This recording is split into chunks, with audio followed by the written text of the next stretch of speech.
உங்க உணர்வுக்குள்ள அன்கான்சியஸா இந்த ஸ்ட்ரெஸ் ஒரு சுழல் மாதிரி உருவாயிடும்,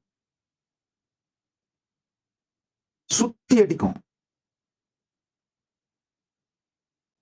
இந்த அன்கான்சியஸ் செல்ஃப் டாக்கும் அன்கான்சியஸ் ஸ்ட்ரெஸ்ஸும் அன்கான்சியஸ் ஐடென்டிட்டியை ஸ்ட்ரென்தன் பண்ணிக்கிட்டே போகும். அன்கான்சியஸ் ஐடென்டிட்டினா உங்களை பத்தி ஏன் நீங்க இந்த மாதிரி ஒரு கருத்து வச்சிருக்கீங்கன்னு கேட்டா லாஜிக் ஆன்சர் இருக்காது. கடந்த காலத்துல ஏதோ சில அனுபவங்கள்லாம் நடந்ததா நினைச்சு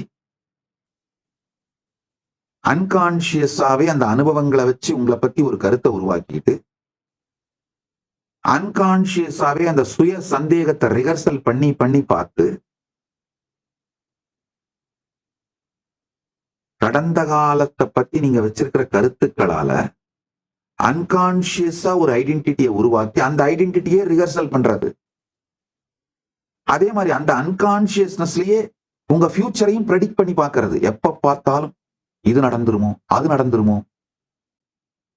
என் சொத்தை இவன் தூக்கிட்டு போயிடுவானோ, இல்ல அவன் தூக்கிட்டு போயிடுவானோ, இல்ல இப்படி ஏமாந்துருவனோ, அப்படி ஏமாந்துருவனோ. அது இந்த தருதரம் முடிச்ச டிவி சீரியல்களை பார்த்துட்டு அதை அப்படியே மனசுக்குள்ள எடுத்துட்டு வந்து உங்க ஃபியூச்சரை பத்தி அன்கான்சியஸா ஆழமான பயத்தை கிரியேட் பண்ணிட்டு, இதுல ஒரு கொடுமை என்னன்னா அதை இன்ட்யூஷன் வேற தலைப்பு கொடுத்துக்கிறது, டைட்டில் கொடுத்துக்கிறது.